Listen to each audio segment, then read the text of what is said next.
नमस्कार दोस्तों, आज की अनसुनी कहानी में जानेंगे छत्तीसगढ़ के छोटे से शहर जहां के मजदूर अपनी एकता, अपनी अखंडता पर एक मिसाल प्रस्तुत करता है।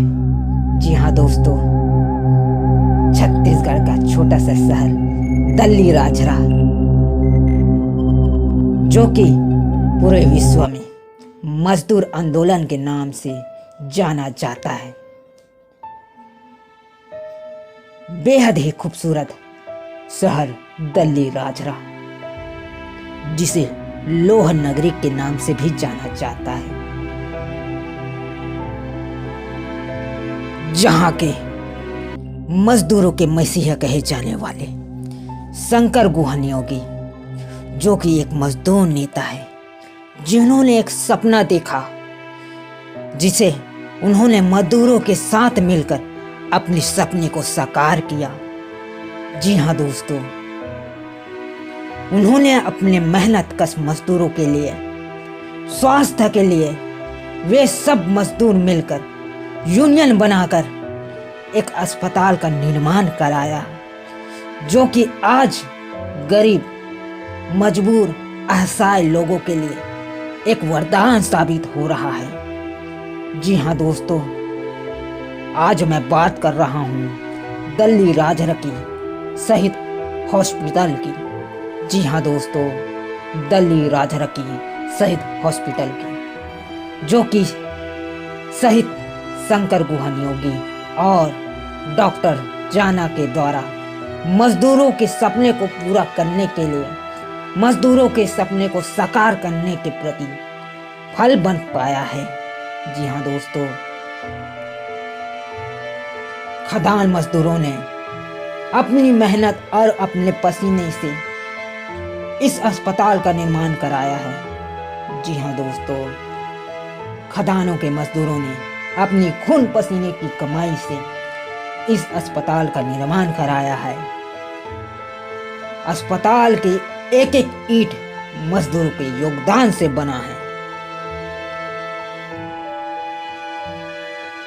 मजदूरों ने न केवल इस अस्पताल का निर्माण किया, बल्कि कई वर्षों से इसे सफलतापूर्वक चला भी रहे हैं। अस्पताल का प्रशासन पूरी तरह मजदूर की टीम द्वारा प्रबंध किया जाता है।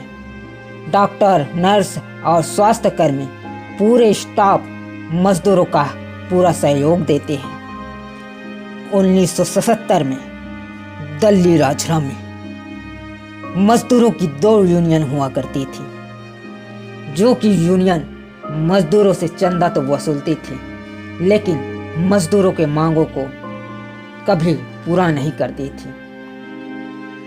लेकिन मजदूर एक ऐसे ईमानदार नेता की तलाश में थे, जो कि उनकी हक की बात करे, उनकी मांगों की पूर्ति करे।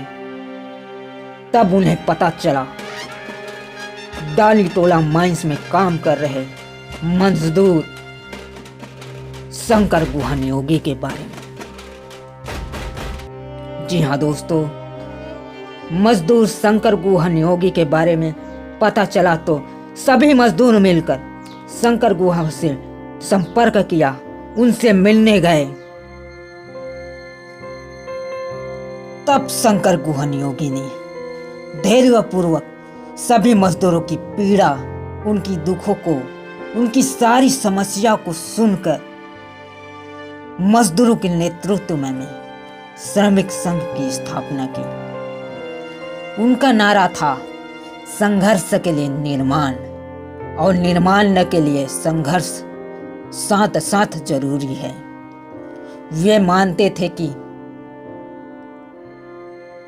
रचनात्मक कार्य संघर्ष के साथ साथ होना जरूरी है, और एक तरफ उन्होंने सामाजिक परिवर्तन लाने के लिए संघर्ष की, वहीं नए और बेहतर समाज के लिए निर्माण के रचनात्मक कार्य भी किए।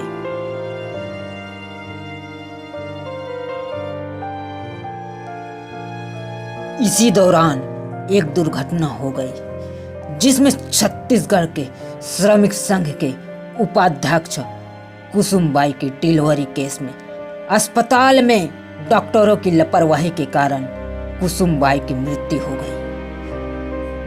इस घटना से मजदूरों को बहुत दुख हुआ और उनकी चिंता बढ़ गई। क्या हम अपनी भाई बहनों को, अपने परिवारों को नहीं बचा सकते? क्या हम उनकी बीमारी का इलाज तक नहीं करवा सकते?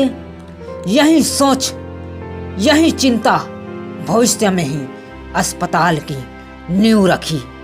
जी हाँ दोस्तों, पहले एक छोटी सी डिस्पेंसरी क्लिनिक का निर्माण किया, जो कि छत्तीसगढ़ माइन श्रमिक के पास बंद पड़ी गैरेज में बनाई गई और उनके बाद अस्पताल बनाने का फैसला लिया गया।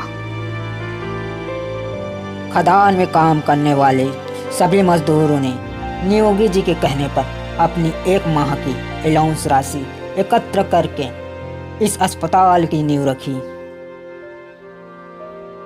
शुरुआत में अस्पताल का सारा काम सब मजदूरों ने चंदा एकत्र कर श्रमदान किया और अस्पताल बनाने के लिए दिन रात काम किया। 1977 के दौरान गोलीबारी में मारे गए 11 मजदूरों की याद में इस अस्पताल का नाम शहीद अस्पताल रख दिया गया। इस अस्पताल का उद्घाटन विधि पूर्वक 3 जून 1983 को शहीद दिवस के अवसर पर कर दिया। शहीद अस्पताल के मुख्य मेडिकल ऑफिसर डॉक्टर जाना बताते हैं कि 15 अगस्त 1982 में छोटी सी डिस्पेंसरी के रूप में इस हॉस्पिटल का शुरुआत हुआ, जो 15 बिस्तर और एक आउटडोर क्लिनिक में इसकी शुरुआत हुई थी, जो सुबह शाम 2 शिफ्ट में सप्ताह के 6 दिन संचालित होता था। अब अस्पताल 200 से अधिक बिस्तर वाले अस्पताल में तब्दील हो गया है। शुरुआत में यहाँ बैलगाड़ी से मरीज को लेकर आते थे और अस्पताल के आसपास बैलगाड़ी की लाइन लगी रहती थी। अब इस हॉस्पिटल में 3 मंजिला इमारत के साथ आधुनिक उपकरण और बहुत सी सुविधाएं उपलब्ध है। यहाँ dispensary, operation theatre, pathology lab, साथ ही साथ ब्लड बैंक की सुविधा उपलब्ध है। तो आज की अनसुनी कहानी में बस इतना ही। यदि आपके पास भी कोई इस तरह की कहानी हो तो जरूर संपर्क करें। तब तक के लिए धन्यवाद।